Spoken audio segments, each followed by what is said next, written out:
hello. Welcome to My Couch Your Life. I'm your host, Dr. Patricia Busby-Robinson. Boy, do I have a treat for you guys today.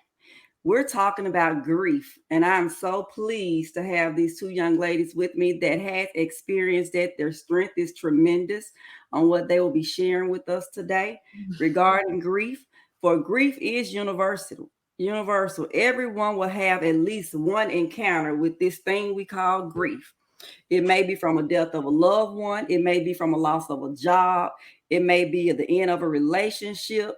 Anything that alters our life, okay, is where we are. Grief is also very personal. Even though you may have similar stories and things like that, it is different for everybody. And I'm here today with Minister DeAlexandria. I know she don't want me to say that. Shay Jones, and I'm here with Teresa Busby. Okay, they both lost sons in tragic car accidents, but their stories are they're similar, but they're so different. Because I did not know this that both of them lost their sons on July 1st. It's different years, but July 1st, nonetheless. Okay. So today I want to kind of get their input on where they are today versus where they're going, right? Where they are today versus where they were when it first happened. Okay. So who wants to start first? Would you like to go, Miss Jones? Yes, ma'am, I would love to. Hi, everyone. My name is DeAlexandria Jones. I am the mother of Key Iris Grown. He died July 1st, 2014. And the grief process for me, I felt like it was extremely long. And I felt like I couldn't get out of this box because every time I turned, there was my son's face. There was something there reminding me of him. And back then we lived in an apartment complex. So of course my husband and I and Kiara stayed in an apartment complex. So during that time, I thought I was okay to go back to my apartment where we started growing a family together. But as time prolonged, I began to do things and it made me feel like I was losing my mind. I know I heard him in my sleep. I jumped up out of my sleep every morning to get him dressed for school. I had clothes laid out. And the thing about that was he was not there. And I broke down continually because it was only me, my husband, and him in the apartment complex. So when my husband started back working, I felt like I was in a box and I was by myself. I was drowning in my grief. And as time went along, my husband said he couldn't take the fact I was at home alone because I kept having breakdown after breakdown after breakdown. And I kept asking God, why me out of everybody? Why me? I do everything I'm supposed to do as a mom. I do my best. I push forward. I pray. I do what I have to do. I work. Like, God, why me? Why did you choose me? God, I do everything right. But then growing into ministry, it wasn't about always doing things right. It was about who God already created me to be, and He know what He instilled in me. He knew that I was able to take on what He was about to do in my life. Not every parent go through grief the same way, and I had to learn it. And when those doors start shutting on me, and those four walls closed in on me, after funeral arrangements, family being around for that certain amount of time, I had to learn how to cry in my grief. I had to learn how to tell God, God, help me through this. I don't know why you did it, but God, just help me. I don't have an answer, but God, I need you to help me. I cried. I cried day in and day out. I cried for years. Even after 2014, I cried, cried. Every year July 1st came around, I cried. And I cried because in that moment, I felt like my life shattered because that day was the day I got a call that I did not want to hear. And I got a call from a cousin, not knowing what happened to my child. I was getting ready to get up to go get my child. But when she called, I'm like, my child is on his way to my mom's house. Ain't nothing happened to him. And something kept telling me, do not get on social media. Do not get on social media. But me, I got on social media just to see my 5-year-old son on social media and people saying rest in peace with me Wow. not even knowing what really happened to him in that process. So if you're grieving, grieve, cry, scream, ask God why. He's our daddy. Why not ask him why? He Right. created us. He know who we are. He know what he created us to be. So why can't we ask him why? He's going to give us answers. But in that process, I didn't know which way to turn because it was just me and my one child and my husband. So Right. even in that, I cried. I'm gonna be honest. I cried day in, day out. I cried. I cried. I cried. I was angry. I was angry with God. If you want me to be very transparent, I was angry. I felt like God took something that made me a better person every day on this journey of being a mom. He made me a better mom. He made me want to get up. He made me want to work. He made me want to push forward to be the best version of myself every day. And I was angry at God. Like, God, why you pick me? You come pick somebody else. Why me? But then in my asking why, of course, we have elderly people saying, don't ever question God. Don't ever question Right. God. But for Right. me, they couldn't tell me not to question God because that was my child. That's who God gave me. That's who I birthed into this world. So why can't I ask God why? Like, why can't I ask him why? Yes, I was angry. I was frustrated. Tears Mm-hmm. just rolled every day. Even if I go to the cemetery, I cry. Right. Nothing could heal me. Nobody could heal me but God. Mm-hmm. And all of that, God still did what God needed to do. He Yeah. made me who I am today.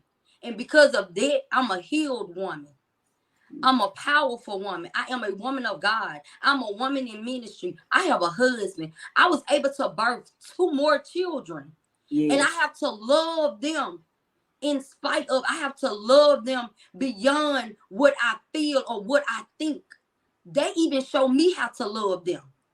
So God he did not take away everything. He doubled everything. In the Bible, it tells us that God give us double for our troubles. God has been giving me double after double after double. I'm a healed woman. I'm a proud woman of God. Yes, I'm a daughter of the Most High God. And I'm proud to say He's my Father. Yes, it was a process. Yes, I was angry. But through my process and my anger, He built me. He Mm-hmm. molded me to be a healed woman today, to be able to talk about this story of losing a son. And I'm grateful. Every day I'm grateful because I get to be a mom again. I get to love again. But this time around, God is showing me how to love these babies. He's Yes. showing me how to love them from a place of being healed and not broken. Because if Wow. I'm broken, I can't love them. But if Mm-hmm. I'm healed, I can love them. Wow. Wow, that is powerful. So from where you was then, and you don't want to point out with social media, it's so often, most of the time, social media appears to get the news before the loved ones that should have the news get the news.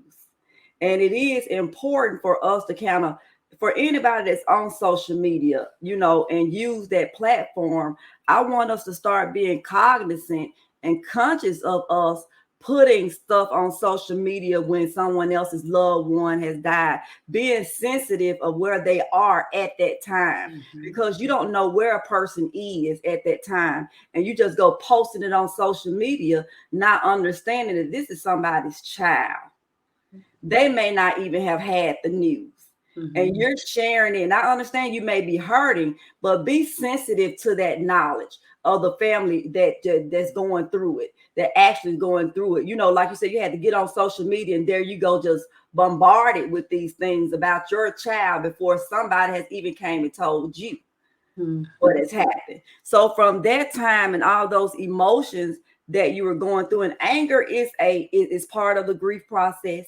You're supposed Yes. to have anger.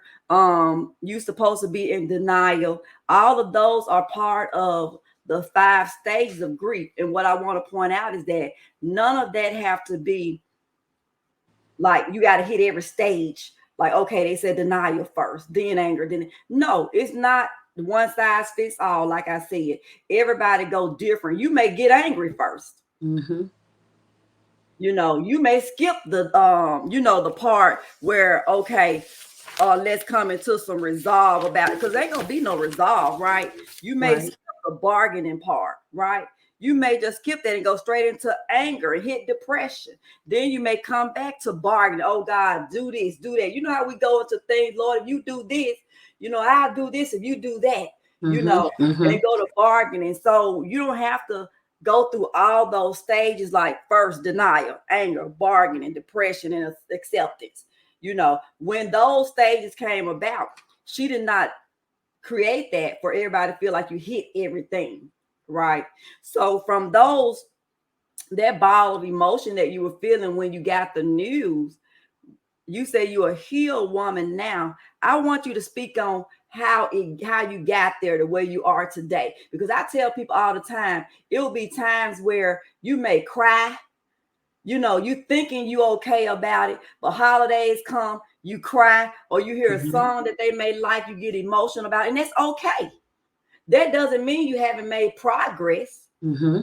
right? It doesn't mean that you aren't in a healed place or a place of healing, but you are making progress, and you got a right to feel those emotions. And everybody go through it differently. We Yes. all experience and go through it differently. So, how did you get to that place of, okay, I feel like I'm okay? Back in, I want to say June of 2019, I Mm-hmm. went to church. And no, actually, I'm going to say this. Birth 2 kids. Now, Mm-hmm. I have birthed kids. And I'm thinking I'm okay. I think this. I think I'm okay. I'm fine. Birthing my daughter brought out my real feelings about the death of my first son. Oh Because I wow. birthed 2 kids. But at that time, my husband worked night shift. So it was only me and my 2 children at home. Mind you, Mm-hmm. I had children back to back. They only a year apart. So Okay. I had to lay on my face one night and I cried out to God. I said, God, I can't do it. God, you got to help me. What am I supposed to do? Mm-hmm. How am I supposed to live this life? How am I supposed to love these children when I cry continually? It don't stop. I'm crying. This is 2019. I'm still crying. And I will never forget one Sunday, went to church, and at that time, my bishop was Bishop Zedrick Clayton. He got up and he preached a sermon. He said, the problem is the devil try to trap you and make you Mm. think and remember about that day. So he make it an anniversary for you. So when it's coming up to that day, you already shut down. You already don't want to talk to people. You do what you want to do. You don't want to be around people, and you cry. You cry. You cry. Because guess why? You spoke it. You Wow. speak it out of your mouth. The devil heard you. So he made it where every year around that time, it was an anniversary for you, but an anniversary to drown in your own tears and sorrow. That day changed my life. I cried. I cried because I knew he was talking to me. I knew Mm-hmm. this. And in that moment, he called and said, if you need prayer, come to the altar. I went to the altar. When I went to the altar, I knew then, God, I'm ready. I'm ready. Mm-hmm. I want to be a healed woman. I can't raise 2 children if I'm not healed. I said, Okay. God, I can't keep doing this. They are babies. They do not know what went on. They don't know what's happening. I want to love them like I loved him. I want to show them the same type of love. I don't want to make them feel like I cannot love them because of what I went through of losing a child before them that they didn't even know about. Right. In that moment, he came to me, and I never forget this prophecy. He said, you already know what I'm about to say. And tears just ball. I was bawling with tears. Clothes wet. I had on a blue jean dress. I never forget. Wet. And he said, God called you to ministry. He called you to evangelize. He didn't call you to drown in your sorrow. It's time for you to step out and you need to heal. And in that moment, I said, God, you calling me to ministry? I'm going to be honest. In the back of my mind, I said, God, you called me to ministry. Now, sir, I said, whatever you say, I'll do. Yes to your will, yes to your way. I said, but ministry, sir, that's a big leap after losing a child. And he said, be obedient to me, and I'm going to lead the way. 2019, I let God lead the way. When I accepted my calling, God started healing me in the process. Every day was a different level of healing. Every day. It still didn't make it easier. But every day I was beginning to become a healed woman. And me being healed and saying yes to God, ministry became a number one thing in my life besides being a wife and a mom. Ministry was on my top list because I said to myself, if God got me out of that situation and I'm still in my right mind and I still got every activities of my limb, I'm going to do everything that God called me to do, because I could have lost my mind. I could have been in a straitjacket. I couldn't have birthed 2 more kids. I couldn't have been a wife if it wasn't for God and his grace and mercy. And he's keeping his hands on me. So every day became a new healed day for me. So every day after then, I became a healed woman, I'm leveling up from being down here to here. I'm going up a ladder. Every day, I'm going up a step. Every day, I'm going up a step. Until I got around women and they asked me, how do you feel about it? And I had to open up my mouth and tell my story. Me opening up my mouth, telling my story, healed me. Wow. Because I kept everything in and it didn't help me. But because I opened up and said how I felt and what I went through, I became a healed woman more and more. My Bible made me a healed woman. I prayed. It made me a healed woman. Me keeping God first made me a healed woman. And being able to say, it's okay to cry. Cry. Even now, I have 2 children. I cry. It's not because of grief. It's because of the joy of the Lord, the blessings of the Lord, and what he have brought me from into. Now I'm able to look at children and cry because I'm happy, because I'm healed, because my son asked me, Mom, why you ain't never told me about KD? Wow. And my mouth dropped because I put a time limit on when I was going to tell them about him. I said, when they get a little older, I'm going to tell them. Right now, they're babies. They don't understand. Right. But God had to show me, are you really healed? Are you ready to talk about that with your babies? And I cried. Ask my mom, I cried. Because I said, God, you didn't prepare me for this one. But God had to tell me, you were prepared. You just thought he was going to be older. But he wasn't. So even in that, I still have to be the woman God called me to be in this season of being a healed woman. I have to look like a healed woman, respond like a healed woman. If I don't, then how am I able to tell somebody else about the goodness of God, the grace and the mercy of God? How can I tell you what the word of the Lord say if I'm not walking in that being a healed woman? Yes. So it's still a process. Either way you take it, it's a process. My grieving process was longer. My healing process was shorter.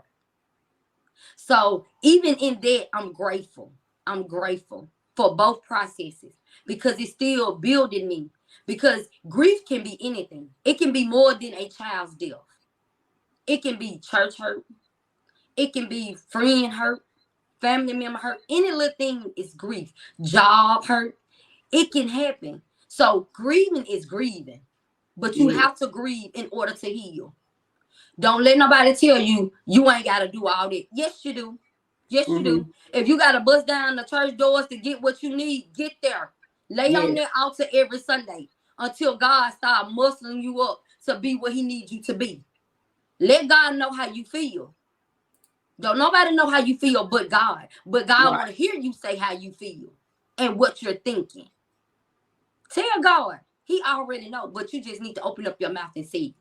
He will Right. always send you people that will cover you in prayer. People that you might not even know. Mm-hmm. People you have never met. They're gonna be circled and they're gonna pray for you. And in their prayer, you're gonna become a healed person because God is building you even in need. So Right. grieving is a good thing. Grieving is a good thing. But being healed is even better. So Right. you still gotta go through the process. Right. Don't skip the process. Go Right. through it. Take your time. It's okay. Mhm. Yeah. Yeah. That is wonderful. I mean, even now I know for when you're dealing with grief being a clinician, and especially when I worked in the prison setting, right? Mhm. Most of the time they tell us to look out for, for the holidays when it comes to inmates that have lost loved ones that is in prison and things like that. So I can imagine that is still tough, right? For when you have lost loved ones and lost, especially with children, and it's different for everything. But when a mom, I had an older lady tell me that all grief is bad, right? But it's a different kind of pain you experience when you lose a child. Mm-hmm. When a woman lose a child, they say it's a pain you cannot even describe. Mm-hmm. And this was an older lady. She said she have lost her mom, she have lost dad, but it hit her completely different when she lost her child. Mm-hmm. you know and everybody experience it different, it looks different, and you have to continue to pull up the bootstraps, Mm-hmm. and keep going, especially when you have children. Yes. You don't get a chance to truly just all the way break down. You want to stay strong for your children and things like that. Let me tell you, I want to cancel that right now. Let's cancel this be strong thing that Yes. you got going on. Yes. Because if Yes. you have, because guess what? You're teaching your children that it's okay to cry. It's Yep. okay that if you're in pain to show that emotion, Mm-hmm. right? You're showing them that don't bottle it up, because that's not healthy to keep that bottle up, because it's going to show out one way or the other. It's going to Mm-hmm. come out. Whether or not it's emotional going to come out, or whether or not it's going to start attacking your body. And we don't want that to happen, go to attacking our body. Right. So I mean, the strength that you guys have is tremendous. I am so glad you are in the place that you are today versus where you were. Right. Because Mm-hmm. with the way that things happen, it's so easy to go to blaming people. Yes. Well, if he would have been with me, or he would have, things like that. You I question. I did know it. all of that stuff I goes through did your it. mind. And guess what? That's okay. Yep. That's okay, right? That's okay to be in that type of space, because I know everybody have experienced it in some way or the form.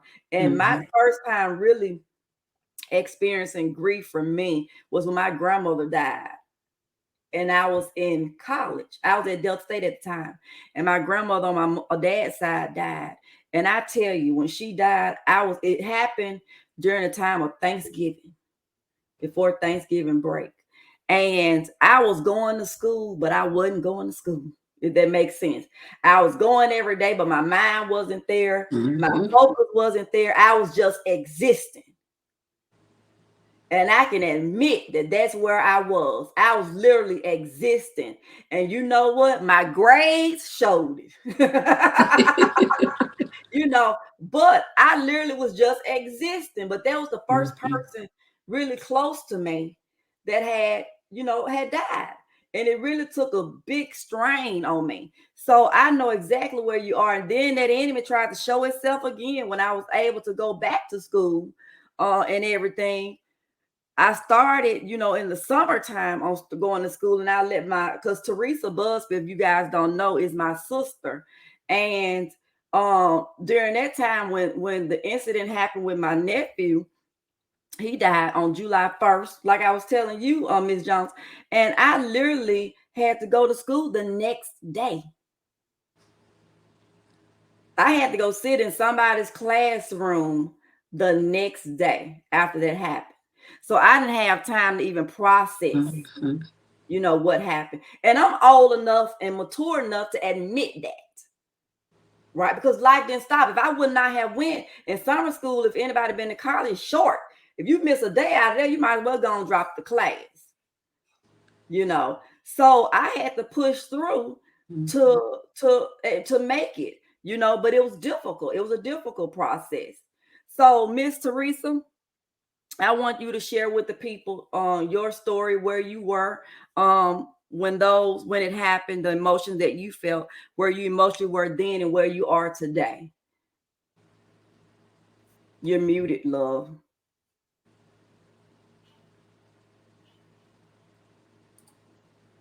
You're in. Okay, you're unmuted. Okay. Well, mine was a little bit different.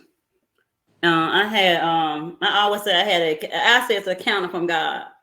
I had a counter for God in June. And in a dream I had the counter. It was like somebody broke into my house and robbed me. I got shot. Man got shot. But in the dream, it was like God showed me his whole furniture. The whole furniture, the gold casket, the blue suits, the Supermans and the Vastamans in the casket. And at that time, I wasn't spiritual as I am now. And that's okay, it's just a dream. July the 1st, I got that phone call. At 6:00 p.m., I never forget because I was cooking. And my daughter that's 15 now, she was like a month old. And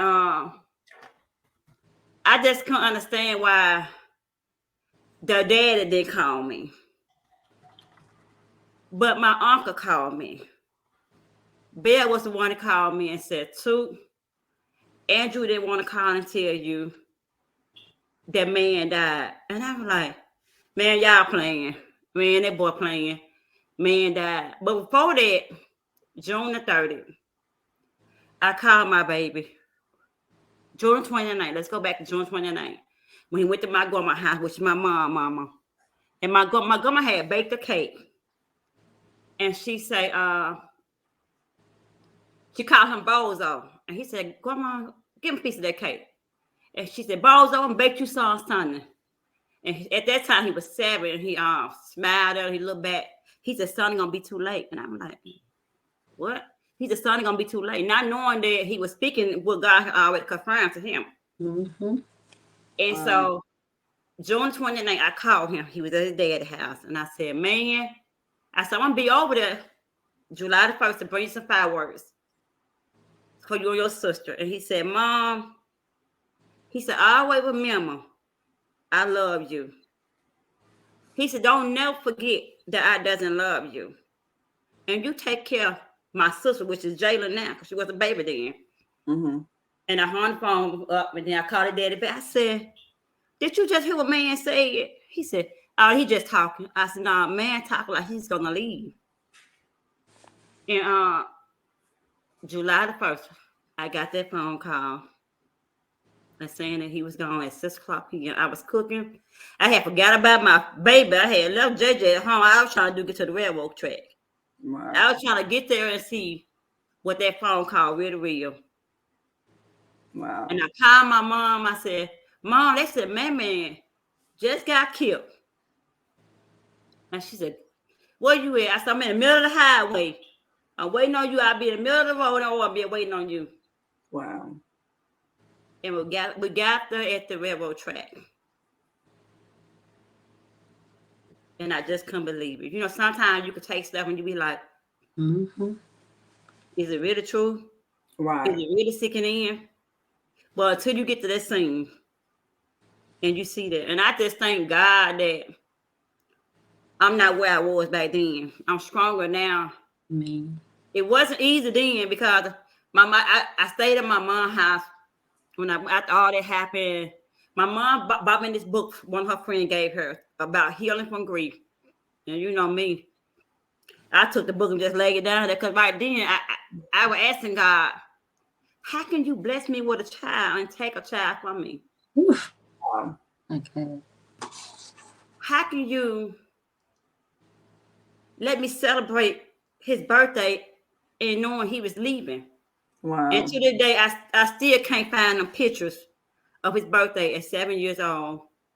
And that right there made me look on the whole aspect of people. Even if it was God playing. Right. I just, I look at stepmom different now. Yes, Lord. Because I didn't understand, how can I trust you all with my child?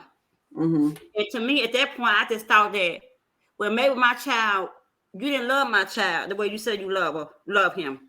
Or you didn't care about my son because you was mad at the dad. So you felt like it was okay to send your son back with your brother, knowing that he was intoxicated, knowing that he was playing with a train. I just couldn't understand why. And until God spoke to me and told me to call her. He said, get on Messenger and call her and tell her you forgive her. And I didn't understand why, God. Why you want me to forgive her? Right.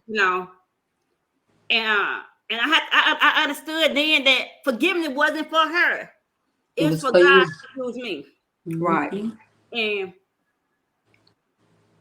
I kept a lot of stuff from family members. I could tell people about suicide because I would have been there. Yes, ma'am. I could tell people about depression because I'd have been there. Yes, right. But I did my grief in silence because I felt like that if I told somebody, or if I told my mama, would she seek help from me, or she put it in, give me mental health evaluation? But I wanted God to do the healing. I wanted God to fix me. But even when I went to church and the years passed by and I thought I was healed from it, and I went to this church one night and a man, prophet of Brandon Obama, I will never forget it, great ministry in Salt, Mississippi. And I was getting ready to leave the church, and he told me, he said, come here, Sister Teresa. And I went up there, and he said, God said, if you keep on holding that grief inside your heart, if you keep on blaming yourself, he said, you're going to die with a broken heart. Wow. He said, you're going to die with a broken heart. And I just broke down because I never told my family member that when his birthday come on May the 21st, I sit in my room and I just question God, why? Why? I will never get a chance to go to mother and son dance. I'll never get that chance, but my kids are my background. My kids are my script. I got on this man live and I sent the video to my sister. And I tried to find the video, but I can't find it. But I got on this man live and he from New York. He was a prophet from New York. And in the video, he said, Teresa, don't get out live. I got something to tell you. I said, Lord, what is it now, Jesus? I always question God. What is it now? And he said, don't get off the line. And I stayed on the line. It was about 1 o'clock in the morning. I stayed up on that line. And he said, Teresa, I had an encounter. He said, I had an encounter with your son. And your son want me to tell you, Mama, don't cry no more. Mama, don't cry no more. He's okay. He said, I'm okay. And when I finally went back to my house, in my mobile home, and I got the strength to go back home, I lay in that bed. JJ was a little baby then. And there was a time my uncle died, DJ Earl died, and I laid in my bed. I just hear footsteps in the hallway. And I said, man, it's okay. Mama gonna be all right. It's okay. And every day I hear them footsteps until I told him it's gonna be okay. And then on May the 21st, I'll never forget it. When his birthday come around, I feel a cool breeze on my neck. And I said, all right, man, happy birthday. Mom loves you. And I never felt again. But I had to get in the place to ask God, why not me? And he let me know that you're stronger. You're stronger than what you think you are. And I don't hate the stepmom. I don't hate her. I found peace with God with it, but I don't believe in stepmom. I don't believe in that no more. That crushed me because I look at stepmom as a whole different way now. But I had to forgive her for God to work on me. But I tell anybody, if you just trust God in the process, If you just trust him with the battle, you will win. I ain't gonna say I'm not healed like you, Jones. It's a process. It's a process. I'm just gonna be real with you. Every day is a struggle for me. To this day. And my baby been dead 15 years. It's still a struggle for me. But God told me if I just get healed and just give it to him, he'll use me to help other women who've been through what I've been through. And it's still a struggle. I look at it, it's still a struggle for me. And my baby, if I hear that song, Too Close to the Mirror, that'll bring a trigger to me because that's my baby favorite church song. You know, it's just a trigger to me. But I always remind myself, if Joel did it, why can't I make it? Yes, ma'am. Yes, ma'am. Yeah. He say the battle to Joel. He didn't say that the battle was going to be easy. He just wants you to endure the pain in the process. Mm-hmm. And he wants you to be able to see that there's light after the darkness. And forgiveness, I forgive them. I really do. I forgive them. But would I ever forget? I will not forget. And I'm going to be real with you. God knew what he was doing. Because if that man would have survived, I'd probably be in an orange suit. I'm just going to be real with you. Because I didn't understand how can you play with people's children with a train. And I didn't understand why just because you was mad at the daddy, you sent the kids back. Ain't nobody going to tell me that you didn't know that he was high. You didn't know he was drunk. Ain't nobody going to tell me that because the drug test showed y'all. So it's just a process with me. I'm not here with you, baby. I'm just gonna be real with you. Every day's a process. I still don't like the month of July. I still don't like that month of July, but I get past it because I got other kids. I ain't gonna make them suffer so they can't get fireworks because what I've been through. But it's a process, and I have a strong support system. I did most of my grieving in private. And I know the devil plays in my mind because there have been many times I concentrate on suicide. I'm just going to be real. For God. Well, God had to remind me that you're stronger than what the enemy says. And I have a lot of people that stands in the gap for me and pray for me. You know. And I know it's not easy. I'm not going to tell nobody it's easy because it's not. But I always remind myself, if Joel can do it, I can do it. Yeah. If Joel made it, I can do it. In spite of all that, I was still blessed to have another child after that. Yes. I was still blessed. And I was blessed with a mom who loved my child unconditionally. I was blessed with a mom that was stronger. I think she took a little bit harder than me, but you know, I just did my grief in private, you know. Can't nobody fix a broken heart but God. Right. That is true. And he is one that can do it. You're right. So, girl, I'm gonna tell you something. You is I ain't gonna say you helping me, but you are helping me, right? Because I just, like I said, I didn't have a time to go through that process because I had to go to school the very next day, right? And I have somebody on here saying they lost their mom. They just lost their mom July 1st. Wow, Miss Jacqueline Carter, we are gonna stand in the gap for you. And Miss Lowe, Dr. Lowe said, if Mary can do it, you can do it. Yes. Because she watched them beat her son, right? She watched it.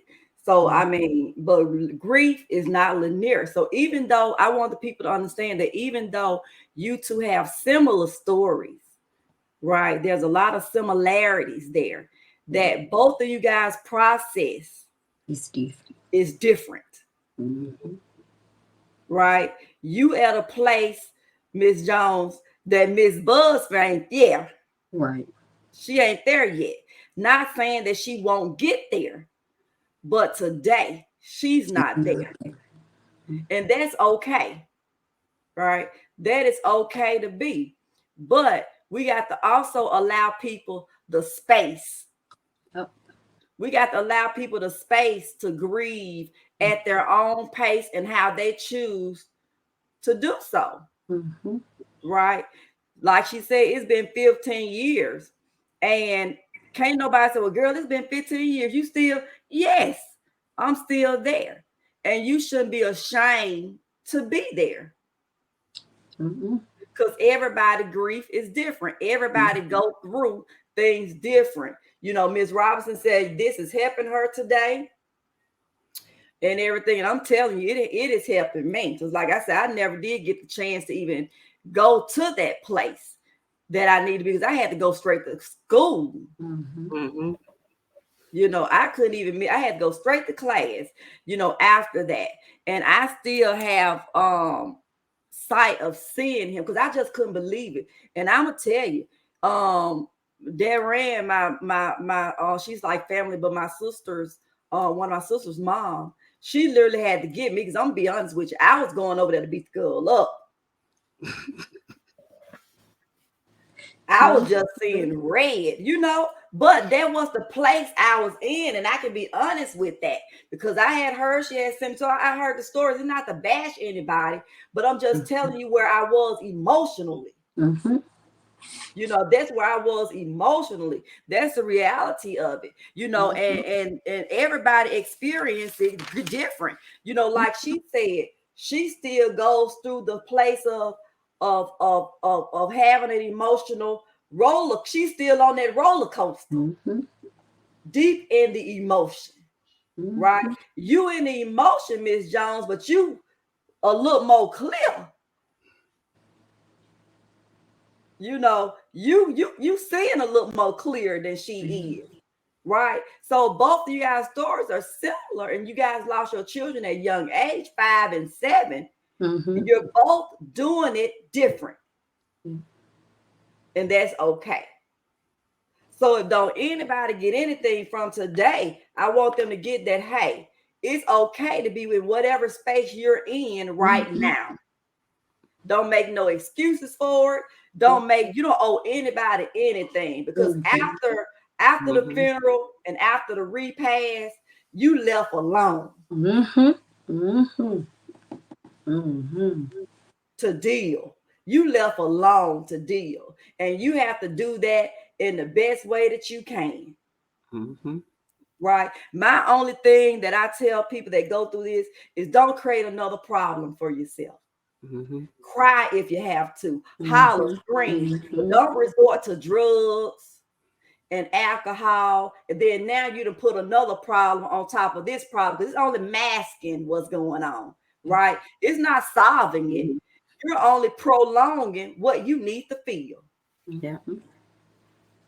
To heal. And we want healing. We want a process of healing. And however you need to go through that. And if you're going through it, like I said, you walk. So I tell some people you can walk through it if you can. If you can't, you can crawl through it if you can. Yeah. If you got to get on your face. And you know how they be in the military when they see them army moves and how they be going through that mud, just sliding like they're a lizard or a snake or something. If that's what you got to do, you do whatever you got to do. But the key to it is keep moving. Don't and stop. trust that God is going to do the rest. Right? Keep moving and trust that God is going to do the rest. So this has been, oh my God, this has been so good. I mean, because when I say this has been so good to me, and you guys are some strong women. To God be the glory. Some strong women. And to hear, and I want to commend you both for sharing it, because it's difficult to relive something. And as I shared with you guys before, what you guys experience isn't just regular grief. It's called traumatic grief. When you lose your children or lose a loved one in a traumatic way. So you got to give your own, sometimes we got to pat our own self on the back. And if we can't do it, we got to give glory to where glory stands. You know, I know you can't do it upon your own. You guys said, Lord God, I give you the glory that you did this, right? But you guys are been very so transparent. So I want to thank you guys for your transparency. I want you, Ms. Jones, to share how people can connect with you, to follow you with your ministry and stuff like that. You guys, we trying to get her on YouTube so she can go on and do this stuff. She's got to get out her own way so she can do this stuff. So she can get on YouTube and share what God has given her and encourage other people. Share with the people where you are and what you're doing. Okay, I am a minister. I'm in ministry, and I do a lot of TikToks. Like, that's where I first started my story because of a Caucasian girl. She asked me to do a story, and I said, God, I ain't trying to talk about no story. I ain't at that place of healing and want to talk about that. So I prayed about it. The next day, God said, do it, and watch me shift. I told my story, and it blessed people. And because of that, I'm grateful. So I try to get on TikTok as much as possible to encourage the people, to pray for them, to even give them a word. So my TikTok is DeAlexandria Jones. My Instagram is DeAlexandria J. And Facebook is DeAlexandria Jones. So YouTube, I don't know my name on there yet. Y'all got to give me a little minute because I'm trying to get used to YouTube. But those are the social media platforms that I'm on the most. But you will see me on TikTok and Facebook Reels a lot, a whole lot. That's what I be on the most. And I just want to say, I know Miss Busby is not where I am, but I will always stand in the gap for my sister in Christ. Because trust me, times are shift for me too. And I don't want to be bothered. So it happens. I'm a healed woman, but I still need prayer too every day, every day. And I just want to let people know, like, everybody's process is most definitely different. And she talked about Job. I'm reading the book of Job, and she just don't know. She just made me want to read even more because Job is good, and Job taught me that pain is not always bad. Pain is not always bad. Pain can be good, but it's just the way it happened and the way that we see it in the natural that make it look bad. Because when we see it from God's spiritual eyes and from the spiritual realm, then we can see what God sees. Yes. And one thing I tell people all the time, pain is temporary. Yes, it is. It is. It's temporary. If you can endure and go through it, you know, especially that's just like when you having I tell my daughter all the time. I say when you having a baby, and they say no worse form of pain than that, right? You get ready to have a baby. Oh my God! If they get you in the midst of it, and they say if I cut your toe off, will you? It won't happen no more. You will say cut it off. You know, that's when you in the thick of it, right? You in the thick of it. It's unbearable. You can't even do it anymore. But when God is trying to push you to birth something out of you and to do it doesn't feel good. But that process, that mold and that pruning don't feel good. But on the other side, oh wow, look at the baby. I'm telling you. You know, look at the baby. You know, so it is. I mean, when I say y'all done blessed me today, y'all have blessed me today. And I know you supposed to be starting this book. I'm trying to get her to get this book going. Miss Jones don't want to do this book. She's got a book in her.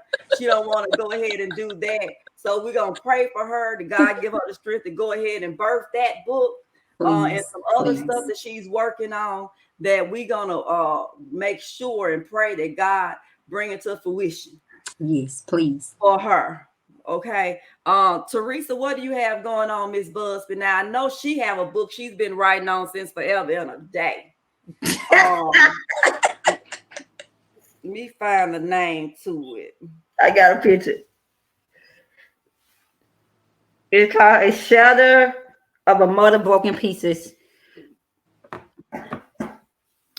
It should be out in the middle of July. I ain't gonna make no promise. She sure ain't joking. I've been writing in the middle of the day. It's kind of hard writing a book about your own child. Tell me But about it. I plan to be finished by the end of July. I plan to be releasing it by the end of July. She know I'm release comes to her. Yeah, so and I will keep you guys posted on that and everything. I hope this has been a blessing to you all. It has been a blessing to me. Any passing words, any ending words for the people, ladies? Listen, just trust God in the process. You have to trust Him. And my biggest thing that I always talk about is faith. When you have faith, the size of a mustard seed, oh, it can put you in doors and places you have never been in, and you never saw yourself sitting in. So have faith in God, the size of a mustard seed, and trust your process. Trust it, even in your grief, in your healing process. Trust it. Trust Him. What about you, Miss Busby? If anybody going through something right now, I'm gonna give you one of my favorite scriptures. Don't get weird when we are doing. Because in due season you will reap what you faint not. Yes. So keep on walking. Keep on trusting God's plan. Because at the end, it's gonna be victory. Your story might not be like our story, but we all have a story. All have a story. And they're saying love and blessings to you both. They're telling you to come on, Miss Jones, come forth with this book. I'm They coming. said, I'm come coming. on. They said, come on. It's much needed. Come on with the book. Okay. And I want to say that, as I've always said, that the most important relationship that you can have is the one that you have with yourself. Yes.